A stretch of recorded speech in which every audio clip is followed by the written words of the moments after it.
क्या आपके voter card में आपका नाम गलत है, या फिर अगर आपके माता पिता में से किसी का भी नाम गलत हो, आपका डेट ऑफ बर्थ गलत है, या फिर आप अपना मोबाइल नंबर अपडेट कराना चाहते हैं, या इसके अलावा आप अपने पुराने एड्रेस से नए एड्रेस को अपडेट कराना चाहते हैं, या फिर किसी भी प्रकार की कोई गलती अगर आपके वोटर लिस्ट में है और आप उसको अगर करेक्ट करना चाहते हैं तो आपको फॉर्म 8 फिल करना पड़ेगा। तो नमस्कार दोस्तों, आज के वीडियो में मैं आप सबको ये बताऊंगा कि आप ऑफलाइन फॉर्म 8 कैसे भर सकते हैं, कैसे उसको डाउनलोड करेंगे, फिर उसको कैसे भरेंगे। लेकिन इससे पहले आज के कुछ इंपॉर्टेंट न्यूज है जिसके बारे में आप सबको अपडेट करना चाहता हूं। सबसे पहले, जैसे कि आप सबको पता है, उत्तर प्रदेश में चल रहा जो SIR अभियान था, चुनाव आयोग ने दावा और आपत्ति का जो टाइम है उसको बढ़ा दिया है। अब मतदाता 6 मार्च तक फॉर्म 6, 7, 8 भरकर नाम जुड़वाने, संशोधन मतलब करेक्शन करवाने, कोई भी गलती हो तो उसको करेक्ट करवाने का, और नाम कटवाने को लेकर आवेदन कर सकेंगे। पहले यह समय 6 फरवरी तक ही था। मुख्य निर्वाचन अधिकारी CA उत्तर प्रदेश नवदीप रिवड़ा ने यह बताया है कि राज्य में 27 अक्टूबर से जो पुनरीक्षण की प्रक्रिया शुरू हुई थी, जब घर घर गणना कार्य 4 नवंबर तक आरंभ किया गया था, इसके बाद 6 जनवरी को मतदाता सूची का ड्राफ्ट लिस्ट जारी किया गया था। अब जो फाइनल वोटर लिस्ट आएगी वो 10 अप्रैल को आएगा। तो टाइम को बढ़ा दिया गया है और ये एक बहुत ही बेहतरीन न्यूज है उन लोगों के लिए जो अभी तक अपने फॉर्म को या तो करेक्ट नहीं करवा पाए या अपना नाम ऐड नहीं करवा पाए। इसके अलावा 2,37,00,000 लोगों को नोटिस चला गया है और इनमें 30,30,000 लोगों की सुनवाई भी हो चुकी है। तो ये भी एक बहुत बेहतरीन न्यूज है। इसके अलावा अब जो टाइमिंग का शेड्यूल है वो आपके सामने है, और वो ये है कि period and filing claim and objection 6/1 से 6 मार्च, अर्थात अब 6 मार्च तक हो गया है। नोटिस फेज जो था वो 27/3 तक रहेगा। उसके अलावा जो फाइनल पब्लिकेशन होगा वो 10 अप्रैल 2026 को होगा। तो दोस्तों, अब मैं आपको मेन वीडियो पर लेकर चलता हूं और आपको यहां पर मैं ये बताऊंगा कि अब फॉर्म 8 आप कैसे फिल कर सकते हैं। तो चलिए शुरू करते हैं। तो सबसे पहले आपको अपने लैपटॉप या मोबाइल के ब्राउजर में गूगल को ओपन करना है और यहां पर आपको टाइप करना होगा voters.eci.gov.in। तो आप वो साइट क्लिक करने के बाद आपके पास जो इसका ऑफिशियल वेबसाइट है उसका लिंक जो यहाँ पर है वो ओपन हो जाएगा। इस पर आपको क्लिक करना होगा। फिर आपके सामने एक इस प्रकार का डैशबोर्ड ओपन हो जाएगा। इसमें आपको आगे बढ़ने से पहले आपको यहाँ पर साइन अप करना होगा। तो साइन अप पर आपको क्लिक करना होगा। साइन अप पर क्लिक करने के बाद आपको यहाँ पर अपना मोबाइल नंबर डालना होगा। यहाँ पर आपको अपना ईमेल एड्रेस डालना होगा, जो कि ऑप्शनल है, आप चाहें तो डालें या चाहें तो नहीं डाल सकते हैं। फिर यहाँ पर आपको अपना कैप्चा डालना होगा और फिर आपको कंटिन्यू के बटन पर क्लिक करना होगा। इंटर कैप्चा पर कैप्चा फिल करने के बाद से आप कंटिन्यू के बटन पर क्लिक करेंगे। फिर आपसे आपका फर्स्ट नेम, सेकेंड नेम और आपके रजिस्टर्ड मोबाइल पर एक OTP आएगा और फिर इस प्रकार से आप अपना साइन अप ID तैयार कर लेंगे। तो जैसे आप साइन अप ID तैयार कर लेंगे, आपको इस लॉगिन ID पर फिर से क्लिक करना होगा। यहाँ क्लिक करते ही आपको वही रजिस्टर्ड मोबाइल नंबर अपना डालना होगा जिससे आपने साइन अप किया हुआ है। तो मैं यहाँ पर अपना मोबाइल नंबर डालता हूँ। उसके बाद से आपको यहाँ पर इंटर कैप्चा करना होगा और कैप्चा करने के बाद से रिक्वेस्ट OTP पर, जैसे ही मैंने जनरेट OTP पर अपना रजिस्टर्ड मोबाइल नंबर डालने के बाद से क्लिक किया, एक OTP मेरे रजिस्टर्ड जो मोबाइल नंबर है उस पर जा चुका है। अब उस OTP को मुझे यहाँ पर फिल करना है और फिल करने के बाद से फिर हम आगे बढ़ते हैं। मैंने ये OTP फिल कर दिया है। अब मैं यहाँ पर वेरीफाई एंड लॉगिन पर क्लिक करूँगा। तो वेरीफाई एंड लॉगिन पर क्लिक करने के बाद से एक इस प्रकार से फिर से इसका डैशबोर्ड ओपन हो जाएगा। अब मैं इसको स्क्रॉल करके नीचे की तरफ आऊँगा, जहाँ पर आप देख सकते हैं यहाँ पर लिखा हुआ है करेक्शन ऑफ एंट्रीज। ये करेक्शन ऑफ एंट्रीज यहाँ पर मैंने आ गया। अब अगर आपको ऑफलाइन फिल करना होता तो आप इस फॉर्म 8 को यहाँ से डाउनलोड कर सकते हैं, ठीक है, या फिर डाउनलोड द डिक्लेरेशन फॉर्म, और डिक्लेरेशन फॉर्म को भी यहाँ से डाउनलोड कर लेंगे। क्योंकि जो भी अगर आप फॉर्म 8 भर रहे हैं या फॉर्म 6 भर रहे हैं, आपको इसके साथ डिक्लेरेशन फॉर्म जरूर फिल करना होगा। लेकिन मैं ऑनलाइन फिल करूँगा तो इसके लिए मैं यहाँ पर क्लिक करूँगा और उसके बाद से आपको अपना फिल फॉर्म 8 यहाँ पर फिल डिक्लेरेशन फॉर्म, यहाँ पर ऑनलाइन अपना डिक्लेरेशन फॉर्म भी हमें फिल करना होगा। तो ऑनलाइन इस पर क्लिक करते हैं और फिर आगे बढ़ते हैं। जैसे मैं इस पर क्लिक करता हूँ, इस प्रकार से एक ओपन होकर आ रहा है कि आपको अपने लिए ये फिल कर रहे हैं एप्लीकेशन या फिर किसी और के लिए। तो मैं अपने लिए फिल कर रहा हूँ यहाँ पर, इसलिए मैं यहाँ पर सेल पर क्लिक करूँगा। अब आपको यहाँ पर अपना ईपिक नंबर डालना होगा और ईपिक नंबर डाल के यहाँ पर सबमिट के बटन पर क्लिक करना होगा।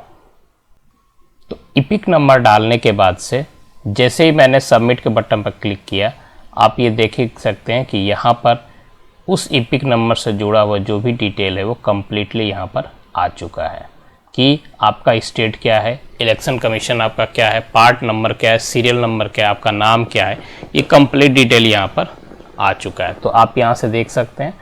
अब मुझे ये ओके का जो बटन है इस पर क्लिक करके आगे बढ़ना है। तो जैसे मैंने ओके के बटन पर क्लिक किया, मेरे सामने ये सारे डिटेल ओपन हो गए हैं, पार्ट नंबर और क्या है मेरा सीरियल नंबर, ये यहाँ पर डिटेल ओपन हो गया। अब मेरे पास 4 ऑप्शंस आ रहे हैं कि मेरे को ये फॉर्म 8 क्यों भरना है। तो सबसे पहला शिफ्टिंग ऑफ रेजिडेंस, जैसे मैंने आपको बताया था कि अगर आपने रेजिडेंस शिफ्ट कर दिया है तो उसको अपडेट करने के लिए आपको फॉर्म 8 फिल करना पड़ता है। तो क्या आपका रेजिडेंस शिफ्ट हुआ है, अगर हाँ तो आपको इस पर क्लिक करना होगा। दूसरा, correction of entries in existing electoral roll, जो आपका पहले से वोटर आईडी बना हुआ है उसमें किसी प्रकार का अगर आपको करेक्शन करना है, जैसे कि आपको अपना नाम चेंज करना हो, अपना डेट ऑफ बर्थ चेंज करना, अपने फादर का नाम चेंज करना है, मोबाइल नंबर अपडेट कराना, इन सब केसेस में आपको यहाँ पर क्लिक करना होगा। दूसरा, issue of replacement EPIC without correction, किस आपका मान लीजिए जो वोटर आईडी कार्ड है वो गुम हो गया है, खो गया है, तो उस केसेस में आप क्या करेंगे, तो उस केसेस के लिए आपको ये फॉर्म यहाँ पर फिल करना होगा। और चौथा यहाँ पर request for marking as person with disability.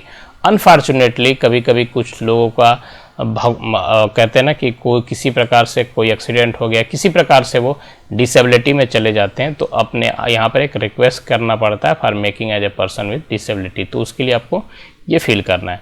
तो मुझे करेक्शन करना है, इसलिए मैं यहाँ पर क्लिक करूँगा और फिर ओके के बटन पर क्लिक करूँगा। जैसे ही मैंने करेक्शन करने के लिए अब क्लिक करके ओके किया, मेरे सामने ये डिटेल आप देख सकते हैं ओपन हो चुका है, जहाँ पर प्रीफिल डिटेल कुछ आ चुके हैं मेरे पास, जैसे मेरा स्टेट क्या है, मेरा डिस्ट्रिक्ट क्या है, मेरे असेंबली का नंबर और उसका असेंबली का नाम क्या है, वो ऑलरेडी आ चुका है। तो मुझे इसमें कुछ नहीं करना है, अब मुझे आगे बढ़ना है, तो इसलिए मैं आगे बढ़ता हूँ।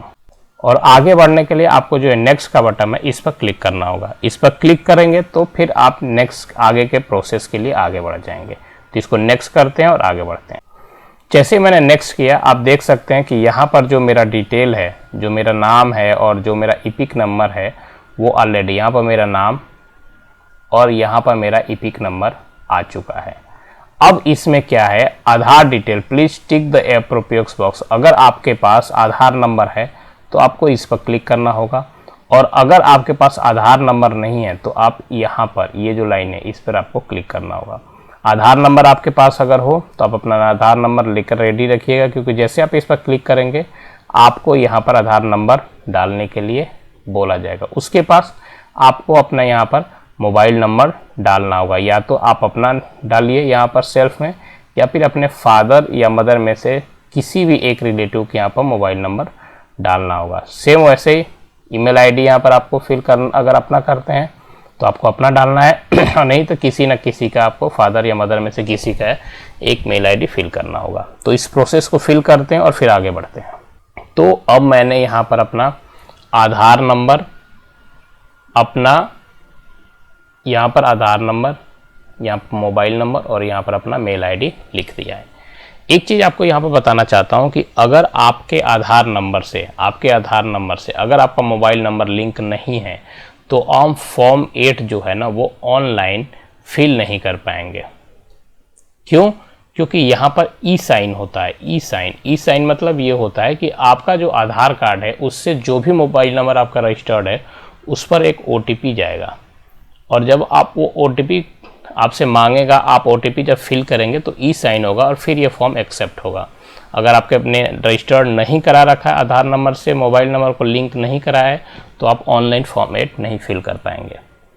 तो अब हम आगे बढ़ते हैं और उसके लिए नेक्स्ट बटन पर फिर क्लिक करते हैं और आगे बढ़ते हैं।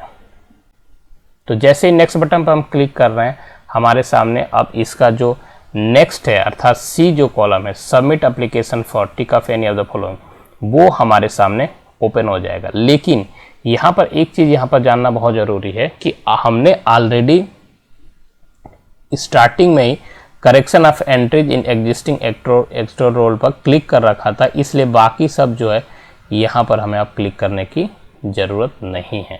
तो उस केसेस में यहाँ पर ऑलरेडी हमारा पहले से ही टिक किया हुआ है। तो हम आगे बढ़ते हैं अब यहाँ से। अब हमारे सामने जो मेन था, जो हमें फिल करना था, अर्थात हमें अपने नेम में कोई मतलब करेक्शन करना है, या फिर हमें अपने जेंडर में नेम में करना है, या जेंडर में करना है, या डेट ऑफ बर्थ में करना है, रिलेशन टाइप में करना है, रिलेटिव्स नेम में करना है, एड्रेस में करना है, मोबाइल नंबर में या फोटो में, जिसमें भी क्लिक करना है, जो भी हमें चेंज करना है उस पर हमें क्लिक करना होगा। एक चीज़ याद रखिएगा कि इन सब में से maximum 4 entries oblique particulars can be select, मतलब एक बार में आप सिर्फ इसमें से किसी 4 को ही सेलेक्ट कर सकते हैं, कोई सा भी 4 जो आपके अनुसार से है। ठीक है, ये नहीं कि सारे नहीं। अगर आप नाम चाहते हैं तो नाम कर सकते हैं, अगर आपको अपना डेट ऑफ बर्थ चेंज करना है वो भी कर सकते हैं, आपको अपना मोबाइल नंबर अपडेट करना वो कर सकते हैं, और फोटो अपना अपडेट करना है वो कर सकते हैं। वन टाइम में सिर्फ 4। तो जो भी आपको करना है, मुझे अपना जो नाम है वो भी चेंज करना है और अपना डेट ऑफ बर्थ भी करना है। तो सबसे पहले मैं इस नेम पर क्लिक करूंगा। जैसे मैं नेम पर क्लिक करूंगा, मुझे यहाँ पर अपना फर्स्ट नेम और यहाँ पर अपना सरनेम डालना होगा। तो यहाँ पर फर्स्ट नेम और यहाँ पर जैसे ही मैंने नेम पर क्लिक किया, मेरे सामने एक पॉपअप यहाँ पर खोल कर you have filled in form and same is going to print on your EPIC, do you want to proceed. तो मुझे यहाँ पर यस करना होगा और फिर आगे बढ़ना होगा। तो यहाँ पर मैंने यस कर दिया और फिर मैं यहाँ पर अपना पहले फर्स्ट नेम डालूंगा, जो भी मेरा फर्स्ट नेम है वो मैं यहाँ पर डालूंगा।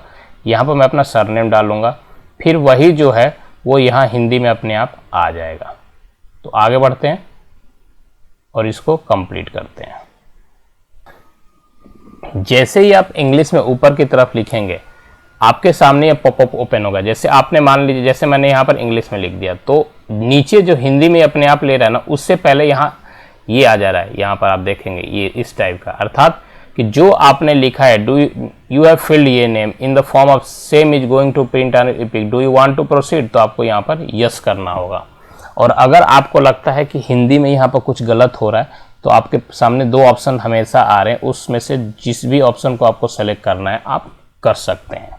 अब मुझे अपने नेम में भी चेंजेस करना है। तो जैसे ही मैंने अपने डेट ऑफ बर्थ पर क्लिक किया ऊपर जाकर, तो यहाँ पर ये ऑप्शन आ गया अपना डेट ऑफ बर्थ मुझे देखने के लिए, डेट ऑफ बर्थ चेंज करने के लिए। तो यहाँ पर मैं अपना डेट ऑफ बर्थ भी चेंज कर सकता हूँ।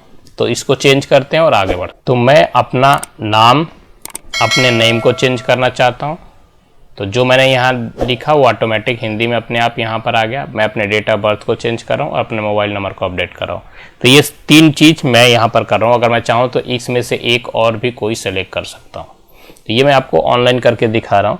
तो अब ये सब कुछ मैंने फिल कर दिया है। अब इसके लिए मुझे अब कुछ डॉक्यूमेंट्स देने होंगे। तो डॉक्यूमेंट्स क्या क्या देने होंगे वो मैं आगे आपको बताता हूँ। तो अब मैं आ चुका हूँ। मुझे name of the document in support of ever claim attach. सबसे पहले type of supporting document for name, हमें नेम के लिए यहाँ पर डॉक्यूमेंट देने होंगे। कौन कौन से document? Water, electricity, gas connection या Aadhaar card, current passbook of nationalise schedule bank, Indian passport, revenue department, PAN card भी दे सकते हैं, बर्थ सर्टिफिकेट दे सकते हैं, ड्राइविंग लाइसेंस दे सकते हैं। तो ये वो डॉक्यूमेंट्स है जो मुझे यहाँ पर सेलेक्ट करके लगाने होंगे। और एक चीज़ याद रखिएगा कि जो भी डॉक्यूमेंट्स मैं यहाँ पर यूज करूँगा उनके जो साइजेज होंगे वो मैक्सिमम 2 MB होंगे। तो आप इसको ये ऑप्शन दे चुका है कि आप JPG, JPG, PNG या PDF फॉर्मेट में जो भी अवेलेबल है आप इसको यहाँ से सेलेक्ट करके और उसको फिर यहाँ से अपलोड कर सकते हैं। ठीक है, तो ये जो डॉक्यूमेंट्स है वो आपके नेम के लिए हैं। बाकी आपको अपने डेट ऑफ बर्थ के लिए इसमें से सेलेक्ट करने होंगे डॉक्यूमेंट्स और फिर उसको भी यहाँ पर अपलोड करने होंगे। तो ये डॉक्यूमेंट्स को अपलोड करते हैं और फिर आगे बढ़ते हैं। तो यहाँ पर मैं अपने डॉक्यूमेंट्स को यहाँ पर अपलोड कर चुका हूँ। मैंने अपने नेम के लिए पैन कार्ड यूज किया हुआ है। अब देखते हैं पैन कार्ड एक्सेप्ट हो रहा है कि नहीं। तो पैन कार्ड यहाँ पर अपलोड कर दिया गया है और डेट ऑफ बर्थ को प्रूव करने के लिए हाई स्कूल का जो मार्कशीट है उसको, सर्टिफिकेट को मैं यहाँ पर अपलोड कर चुका हूँ। अब आगे बढ़ते हैं, क्योंकि डॉक्यूमेंट मैंने अपलोड कर दिया तो उसका नेक्स्ट जो प्रोसेस है वो आगे की तरफ है। तो अब इसको आगे बढ़ते हैं। तो जैसे ही मैं नेक्स्ट के बटन पर क्लिक कर रहा हूँ, मेरे सामने अब नेक्स्ट जो ये डिक्लेरेशन है वो ओपन हो गए आ रहा है। तो मुझे अब यहाँ पर प्लेस का नाम डालना होगा कि कहाँ किस प्लेस से मैं ये फॉर्म फिल कर रहा हूँ। और आज का जो डेट है 17/1/2026 यहाँ पर ऑलरेडी आ चुका है। तो यहाँ पर प्लेस नाम डालने के बाद फिर से मुझे इस नेक्स्ट के बटन पर क्लिक करना होगा। तो अब नेक्स्ट करने के बाद हमारे सामने एक कैप्चा आ चुका है, वो कैप्चा हमें फिल करना होगा। इस कैप्चा को हमें यहाँ पर फिल करना होगा और फिल करने के बाद से सेंड OTP पर हमें क्लिक करना होगा। तो ये फिल करते हैं और आगे बढ़ते हैं। कैप्चा फिल करने के बाद हमारे सामने इस प्रकार से OTP एक आ चुका है हमारे रजिस्टर्ड मोबाइल नंबर पर। तो इस OTP को यहाँ से फिल करना है और फिर आगे बढ़ते हैं। तो OTP मैंने फिल कर दिया है। अब ये प्रीव्यू एंड सबमिट पर हम क्लिक करते हैं और जो भी हमने फिल किया उसे एक बार देख लेते हैं। प्रीव्यू एंड सबमिट को क्लिक करने के बाद ये पूरा का पूरा वो जो डिटेल है वो फॉर्म यहाँ पर आ चुका है, जो ऑलरेडी हमने भरा हुआ है। हमने क्या क्या इसमें करेक्शन के लिए डाल रखा है तो वो ऑलरेडी यहाँ पर भी दिखा रहा है कि हम क्या इसमें करेक्शन देख रहे हैं। तो हम यहाँ पर एक बार चेक कर सकते हैं कि कहीं हम इसमें गलत कुछ तो नहीं है। अगर गलत है तो फिर से हम एडिट करके इसको फिर से इसको सही कर सकते हैं। और अगर ये सही है तो फिर हम आपको आगे बढ़ते हैं और फिर देखते हैं आगे का ऑप्शन क्या है। तो जो मैंने फिल किया था वही यहाँ पर लिखा हुआ आ रहा है। अब मैं इसको, अगर इस आप में किसी प्रकार की गड़बड़ होगा तो आप यहाँ पर कीप एडिटिंग जो है इस पर आप क्लिक करके फिर से एडिट करेंगे। और अगर ये कंप्लीट सही है तो ई साइन और सबमिट में क्लिक करेंगे। लेकिन इससे पहले आप इसको डाउनलोड करके अपने पास सेव रख लीजिए। तो हम इसको पहले डाउनलोड कर लेते हैं। मैंने डाउनलोड कर लिया। अब मैं ई साइन और सबमिट पर क्लिक कर रहा हूँ। जैसे मैं ई एंड साइन पर सबमिट करने क्लिक किया, इस पर are you sure want to submit this form, तो मुझे इसके यस पर क्लिक करना होगा। तो यस पर क्लिक, तो ई साइन के लिए जैसे मैंने क्लिक कर दिया, आप देख सकते हैं यहाँ पर कह रहा है कि आप अपना यहाँ पर आधार नंबर डालिए और फिर आधार पर एक OTP आएगा। उसी OTP को यहाँ पर डाल के हमें यहाँ पर क्लिक करना होगा। तो सबसे पहले मैं अपना आधार नंबर यहाँ डालता हूँ और फिर उसके बाद से आगे बढ़ते हैं। मैंने यहाँ अपना आधार नंबर डाल दिया है। अब मैं इस पर गेट OTP पर क्लिक करूँगा। तो क्लिक करते हैं। अब मेरे रजिस्टर्ड मोबाइल नंबर पर एक OTP आ चुका है जिसे मुझे यहाँ पर फिल करना होगा। और ये फिल करने के बाद से मैं नीचे की तरफ ले जाऊँगा इसको थोड़ा सा स्क्रॉल करके, और फिर यहाँ पर मैं सबमिट के बटन पर क्लिक कर दूँगा। तो मैंने सबमिट के बटन पर क्लिक कर दिया। तो आप देखिए इस प्रकार से, तो आप देख सकते हैं कि आपके सामने जो है मेरा फॉर्म जो है वो जा चुका है और यहाँ पर एक रेफरेंस नंबर मेरे पास आ चुका है। इस रेफरेंस नंबर को नोट करके रखना बहुत ज़रूरी है, ठीक है। डाउनलोड एक्नॉलेजमेंट को जरूर करना जरूरी है। आपने अब अपना फॉर्म 8 जो फॉर्म है वो सबमिट हो चुका है। आप रेफरेंस नंबर से उसे जाकर चेक कर सकते हैं बाद में। तो अगर आपको ये वीडियो अच्छा लगा हो तो चैनल को सब्सक्राइब कर लीजिएगा, वीडियो को लाइक कर लीजिएगा और इस वीडियो को ज़्यादा से ज़्यादा शेयर कीजिएगा ताकि दूसरे लोग भी जिन्हें अपने किसी प्रकार का करेक्शन अपने कराना हो वो इस वीडियो को देखकर स्टेप बाय स्टेप अपना फॉर्म 8 ऑनलाइन फिल कर सकते हैं। मिलते हैं आप सभी के साथ एक नए इन्फॉर्मेटिव टॉपिक में कुछ नई बातों के साथ। तब तक के लिए thank you and keep watching.